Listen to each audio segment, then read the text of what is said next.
Lipstick ಬಗ್ಗೆ ಮೊದಲಿಂದನೂ ಬಹಳ ನೆಗೆಟಿವ್ ಆಗಿರುವಂಥ ವಿಚಾರಗಳು ಪ್ರಚಲಿತದಲ್ಲಿ ಇದ್ದಾವೆ.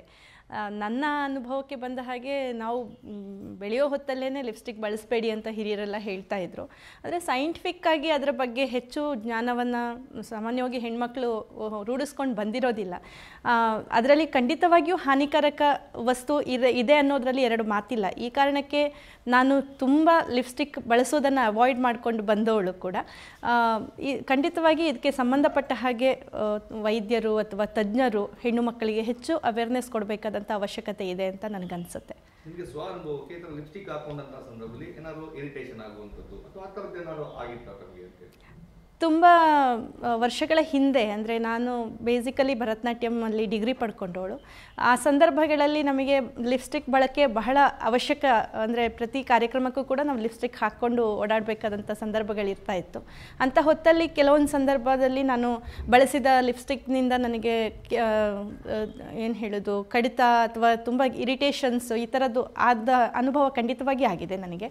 ಅಂಥ ಹೊತ್ತಲ್ಲಿ ನಾವು ಮತ್ತೆ ಅದಕ್ಕೆ ಸಂಬಂಧಪಟ್ಟ ಹಾಗೆ ಬೆಸ್ಟ್ ಬ್ರ್ಯಾಂಡ್ ಯಾವುದು ಅಂತ ಹುಡುಕಿ ಹಾಕುವಂಥ ಸೊಲ್ಯೂಷನ್ಸನ್ನು ಕಂಡುಕೊಂಡಿದ್ದೇವೆ. ಬಹುಶಃ ಇರೋದರಲ್ಲಿ ಒಳ್ಳೆಯದನ್ನು ಬಳಸುವುದಷ್ಟೇ ನಮಗೆ ಆದ್ಯತೆ ಅಥವಾ ಅಂಥದ್ದೊಂದು ಸಂದರ್ಭ ಇತ್ತು ಅಂತ ಅನಿಸುತ್ತೆ.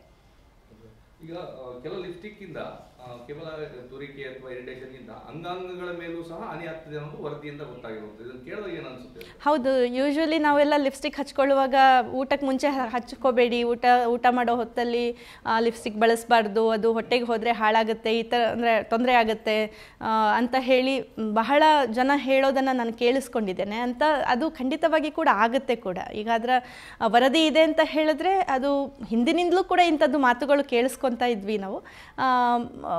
ಅದು ಗೊತ್ತಿಲ್ಲ ಅದಕ್ಕೆ ಸೊಲ್ಯೂಷನ್ ಅಂತಂದರೆ ಮಸ್ಟ್ ಆ್ಯಂಡ್ ಶುಡ್ ಕೆಲವು ಬ್ರ್ಯಾಂಡ್ಗಳಲ್ಲಿ ಹೆಚ್ಚಿನ ಹಾನಿಕಾರಕ ವಸ್ತುಗಳ ಬಳಕೆ ಆಗುವಂಥ ಸಾಧ್ಯತೆಗಳನ್ನೇನಾದರೂ ಕಂಡು ಹಿಡಿದು ಅದನ್ನು ಅವಾಯ್ಡ್ ಮಾಡುವಂಥದ್ದಕ್ಕೆ ಏನಾದರೂ ಸ್ವಲ್ಪ ಗಮನ ಹರಿಸುವಂಥದ್ದು ಬಹಳ ಅವಶ್ಯಕತೆ ಅಂತ ನನಗೆ ಅನಿಸುತ್ತೆ. ಈಗ ಈ ಲಿಪ್ಸ್ಟಿಕ್ ತಯಾರಿಕೆ ಬಳಸುವಂಥ ಪ್ರಿಸರ್ವೇಟಿವ್ಸ್ಗಳಿಂದ ವೀಸಿಂಗ್ ಸಮಸ್ಯೆ ಬರ್ತದೆ ಅಂತೇಳಿ, ಉಸಿರಾಟಕ್ಕೆ ಸಮಸ್ಯೆ ಆಗುವಂಥದ್ದಕ್ಕೆ ಇರಬಹುದು.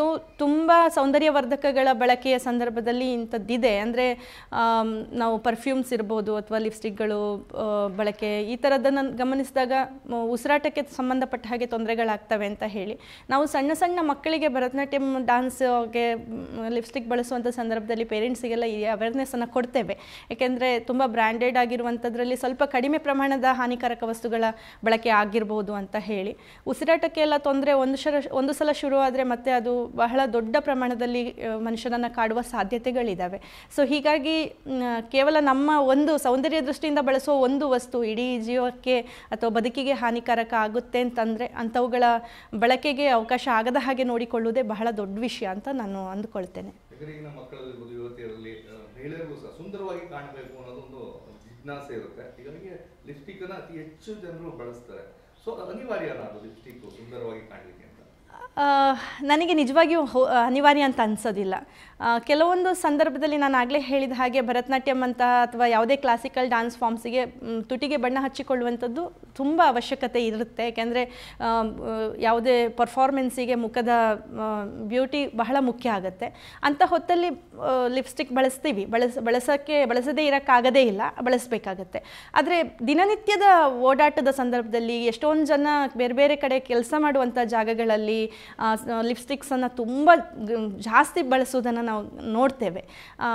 ಬಟ್ ನಾನು ಅಂದುಕೊಳ್ಳೋದು ಮತ್ತು ಆ ರೀತಿಯ ಹೆಣ್ಣು ಮಕ್ಕಳಿಗೆ ನಾನು ಯೋಚನೆ ಮಾಡಿ ಉತ್ತರ ಕೊಡ್ಬೋದಾದ್ದು ಅಂತಂದರೆ, ಈಗ ಲಿಪ್ ಬಾಮ್ಗಳಿದ್ದಾವೆ. ಲಿಪ್ ಬಾಮ್ಸಲ್ಲಿ ಸ್ವಲ್ಪ ಕಮ್ಮಿ ಪ್ರಮಾಣದಲ್ಲಿ ಬಹುಶಃ ಈ ಥರದ ಹಾನಿಕಾರಕ ವಸ್ತುಗಳ ಬಳಕೆ ಆಗುತ್ತೆ ಅಂತ ನಾನು ಅಂದುಕೊಂಡಿದ್ದೇನೆ. ಮತ್ತು ನಾನು ಅಂತ ಅನಿವಾರ್ಯತೆ ಬಂದಾಗ ಲಿಪ್ ಬಾಮಿಗೆ ಹೆಚ್ಚಿನ ಇಂಪಾರ್ಟೆನ್ಸ್ ಕೊಡ್ತೇನೆ.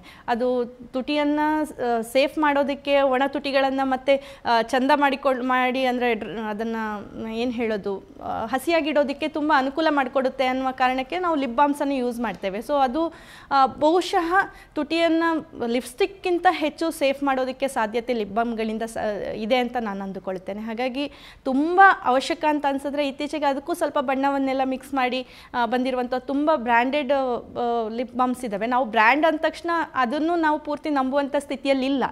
ಆದರೆ ತುಂಬ ಆರ್ಗ್ಯಾನಿಕ್ ಆಗಿರುವಂತಹ ಕೆಲವು ಕಂಪನಿಗಳು ಕೂಡ ಆರ್ಗ್ಯಾನಿಕ್ ಮೆಟೀರಿಯಲ್ಸನ್ನು ತಯಾರು ಮಾಡುವಂಥ ಕಂಪನಿಗಳು ಇದ್ದಾವೆ, ನಮ್ಮಲ್ಲೇ ಇದ್ದಾವೆ. ಅಂಥವುಗಳನ್ನು ಹುಡುಕಿ ಬಹುಶಃ ನಮ್ಮ ಆರೋಗ್ಯವನ್ನು ಕಾಪಾಡಿಕೊಳ್ಳುವಂಥ ಜವಾಬ್ದಾರಿ ಎಲ್ಲ ಹೆಣ್ಣು ಮಕ್ಕಳಿಗಿದೆ. ಒಂದು ಸಲ ಆರೋಗ್ಯ ತೊಂದರೆಗೆ ಬಂತು ಅಂತಂದರೆ, ತೊಂದರೆಗೆ ಒಳಗಾಯಿತು ಅಂತಂದರೆ ಅದನ್ನು ಮತ್ತೆ ನಾವು ಸರಿ ಮಾಡಿಕೊಳ್ಳೋದು ಬಹಳ ದೊಡ್ಡ ಕಷ್ಟ. ಅದಕ್ಕಿಂತ ಆರಂಭದಲ್ಲೇ ನಮ್ಮನ್ನು ನಾವು ಕಾಪಾಡಿಕೊಳ್ಳೋದ್ರ ಕಡೆ ಗಮನ ಕೊಡೋದು ಬಹಳ ಮುಖ್ಯ ಅಂತ ನಾನು ನಂಬ್ತೇನೆ. ಈಗ ನೀವು ಸೇರಿದಂತೆ ಕೋಟ್ಯಾಂತರ ಯುವತಿಯರು, ಮಹಿಳೆಯರು ಅನಿವಾರ್ಯ ಸಂದರ್ಭಗಳಲ್ಲಾದರೂ ಲಿಪ್ಸ್ಟಿಕ್ ಅನ್ನು ಬಳಸ್ತಾರೆ. ನಾವು ಬಳಸುವಂಥದ್ದು, ನಾವೀಗ ಆಲ್ರೆಡಿ ಬಳಸಿರುವಂಥದ್ದು ಇಷ್ಟು ಹಾನಿಕಾರಕ ಅಂತ ವಿಚಾರ ಕೇಳಿದಾಗ ಏನು ಅನಿಸುತ್ತೆ? ಶಾಕ್ ಆಗುತ್ತೆ, ಆಘಾತ ಆಗುತ್ತೆ? ಖಂಡಿತವಾಗಿಯೂ ಆಗುತ್ತೆ. ಯಾಕೆಂದರೆ ನಾವು ಎಷ್ಟೊಂದು ಸಂದರ್ಭದಲ್ಲಿ ಅವಶ್ಯಕ ಅಂತ ಮನೇಲಿ ಇಟ್ಕೊಂಡಿರ್ತೇವೆ, ಎಲ್ಲ ಹೆಣ್ಣು ಮಕ್ಕಳು ಇಟ್ಕೊಂಡಿರ್ತಾರೆ. ಸಣ್ಣ ಸಣ್ಣ ಮಕ್ಕಳು ನಮ್ಮನ್ನು ನೋಡಿ, ಅಂದರೆ ನಮ್ಮ ಮನೆಯ ಮಕ್ಕಳುಗಳೇ ಅದನ್ನು ತೆಗೆದು ನಮ್ಮ ಅರಿವಿಗೆ ಬಾರದ ಹಾಗೆ ಅವುಗಳನ್ನು ಬಳಸೋದನ್ನೆಲ್ಲ ನಾವು ತಾವು ಸೇರಿದಂತೆ ಕೋಟ್ಯಾಂತರ ಮಹಿಳೆಯರು ಬಳಸುವಂತಹ ಲಿಪ್ಸ್ಟಿಕ್ ಅಲ್ಲಿ ಈ ರೀತಿ ಕ್ಯಾನ್ಸರ್ ಕೊರಕಾಂಶಗಳು, ಬೇರೆ ಬೇರೆ ಅಂಗಾಂಗ ವೈಫಲ್ಯ ಅನ್ನುವಂಥದ್ದಾದಾಗ ಈ ವಿಚಾರ ಕೇಳಿದ ನಮಗೆ ಶಾಕ್ ಆಯ್ತಾ? ಏನು ಅನ್ನಿಸ್ತು ಈ ವಿಚಾರ ಕೇಳಿದ ತಕ್ಷಣ? ಖಂಡಿತವಾಗಿಯೂ ಶಾಕ್ ಆಯಿತು. ಇದು ತುಂಬ ಆಘಾತಕಾರಿ ವಿಚಾರ. ಏಕೆಂದರೆ ಪ್ರತಿ ಮನೆಯಲ್ಲಿ ಹೆಣ್ಮಕ್ಳಿರ್ತಾರೆ, ಪ್ರತಿ ಹೆಣ್ಣು ಮಕ್ಕಳು ಒಂದಲ್ಲ ಒಂದು ಸಂದರ್ಭದಲ್ಲಿ ಲಿಪ್ಸ್ಟಿಕ್ ಬಳಕೆಯನ್ನು ಮಾಡಲೇಬೇಕಾಗಿರುತ್ತೆ. ಅಂಥ ಹೊತ್ತಲ್ಲಿ ಸಣ್ಣ ಮಕ್ಕಳು ಕೂಡ ಬಳಸ್ತಾರೆ. ಇದು ಒಂದು ನಾವು ಸೌಂದರ್ಯವರ್ಧಕ ಅಂತ ಅಂದುಕೊಳ್ಳುವಂಥ ಒಂದು ವಸ್ತು ಮನುಷ್ಯನ ಜೀವಕ್ಕೆ ಹಾನಿ ತಂದು ಕೊಡ್ಬೋದು ಅಥವಾ ಲೈಫ್ ಟೈಮ್ ಸಮಸ್ಯೆಗಳನ್ನು ಕ್ರಿಯೇಟ್ ಮಾಡ್ಬೋದು ಅಂತ ಹೇಳಿದರೆ ಅದು ಬಹಳ ಆಘಾತದ ವಿಷಯ. ಅದು ಯಾಕಂದರೆ ಆಹಾರ ವಸ್ತುಗಳಲ್ಲಿ ಕಲಬೆರಕೆ, ಬೇರೆ ಬೇರೆ ಕೆಮಿಕಲ್ ಬಳಸಿಬಿಟ್ಟು ಈಗ ಫುಡ್ ತಯಾರಿ ಮಾಡ್ತಾರೆ ಅನ್ನುವಂಥದ್ದೆಲ್ಲ ಈಗ ಇಷ್ಟು ಸಮಯದಿಂದ ತುಂಬ ಕಿವಿಗೆ ಅಪ್ಪಳಿಸ್ತಾ ಇದೆ. ಅಂಥದ್ರಲ್ಲಿ ಇದೊಂದು ವಿಷಯ ಮತ್ತೆ ಒಂದು ರೀತಿಯ ಆತಂಕ. ನಾವು ಯಾವುದನ್ನು ಬಳಸಬೇಕು, ಯಾವುದನ್ನು ಬಳಸಬಾರ್ದು ಅನ್ನುವಂಥದ್ದೇ ಗೊಂದಲಕ್ಕೆ ಒಳಗಾಗುವಂಥ ವಿಷಯ. ಬಹುಶಃ ಈ ಥರದ್ದು ತುಂಬ ಬ್ರ್ಯಾಂಡ್ಗಳು ಬಹಳ ಕಾಂಪಿಟೇಷನ್ ಇಟ್ಟುಕೊಂಡು ಲಿಪ್ಸ್ಟಿಕ್ ಬ್ರ್ಯಾಂಡ್ಗಳು ಹೊರಗೆ ಬರ್ತಾ ಇದ್ದಾವೆ. ಇಂಥ ಸಂದರ್ಭದಲ್ಲಿ ಮನುಷ್ಯನ ಆರೋಗ್ಯವನ್ನು ಬಹಳ ಮುಖ್ಯ ಅಂತ ಪರಿಗಣಿಸಿ ಅವುಗಳಿಗೆ ಅವಕಾಶ ಮಾಡಿಕೊಡುವ ಹಾಗೆ ಸರ್ಕಾರ ಮುತುವರ್ಜಿ ವಹಿಸಬೇಕು. ಯಾವುದು ಏನೇನು ಕಂಟೆಂಟ್ಸ್ ಇದೆ ಲಿಪ್ಸ್ಟಿಕ್ ಬ್ರ್ಯಾಂಡ್ಗಳಲ್ಲಿ, ಅಂದರೆ ಲಿಪ್ಸ್ಟಿಕ್ ಬಳಸೋದ್ರ ಹಿಂದೆ ತಯಾರಿಕೆಗೆ ಬಳಸ್ತಾರೆ ಅನ್ನುವಂಥದ್ದನ್ನೆಲ್ಲ ಸ್ವಲ್ಪ ಅಂದರೆ ತುಂಬ ಗಂಭೀರವಾಗಿ ಸರ್ಕಾರವನ್ನೂ ಒಳಗೊಂಡ ಹಾಗೆ ತಜ್ಞರಿರ್ಬೋದು ಅದಕ್ಕೆ ತುಂಬ ಗಂಭೀರವಾದಂತಹ ಒಂದು ಅಧ್ಯಯನ ಅಥವಾ ಏನು ಹೇಳೋದು ಅವುಗಳ ರಿಸರ್ಚ್ಗೆ ಸಂಬಂಧಪಟ್ಟ ಹಾಗೆ ಆದ್ಯತೆ ಕೊಟ್ಟು ಜನರನ್ನು, ಅದರಲ್ಲೂ ಹೆಣ್ಣು ಮಕ್ಕಳನ್ನು ಕಾಪಾಡ್ಕೋಬೇಕು ಅಂತ ನನಗನ್ಸುತ್ತೆ. ಇಲ್ಲಿ ಬಡವರಿದ್ದಾರೆ, ಶ್ರೀಮಂತರಿದ್ದಾರೆ, ಎಲ್ಲರಿಗೂ ಅವರವರ ಸೌಂದರ್ಯವನ್ನು ಒಂದು ಸ್ವಲ್ಪ ಮಟ್ಟಿಗಾದರೂ ಚೆಂದ ಕಾಣಿಸ್ಬೇಕು, ಪ್ರೆಸೆಂಟ್ ಮಾಡಬೇಕು, ನಮ್ಮನ್ನು ನಾವು ಚೆನ್ನಾಗಿ ಪ್ರೆಸೆಂಟ್ ಮಾಡಬೇಕು ಅನ್ನುವಂಥದ್ದು ಪ್ರತಿ ಹೆಣ್ಣು ಮಗುವಿನಲ್ಲೂ ಇರುತ್ತೆ, ಹೆಣ್ಣು ಮಕ್ಕಳಲ್ಲೂ ಇರುತ್ತೆ. ಅದಕ್ಕೆ ಶ್ರೀಮಂತರು ಬಡವರು ಅನ್ನುವಂಥ ಡಿಫ್ರೆನ್ಸಸ್ ಇಲ್ಲ. ಹಾಗಾಗಿ ಎಲ್ಲರ ಆರೋಗ್ಯ ಕೂಡ ಬಹಳ ಮುಖ್ಯ. ಇದಕ್ಕೆ ಸಂಬಂಧಪಟ್ಟ ಹಾಗೆ ಬಹಳ ತುರ್ತಾಗಿ ಒಂದು ಕ್ರಮವನ್ನು ಕೈಗೊಂಡು ಕಾಯ್ದುಕೊಳ್ಬೇಕು ಅಂತ ನಾನು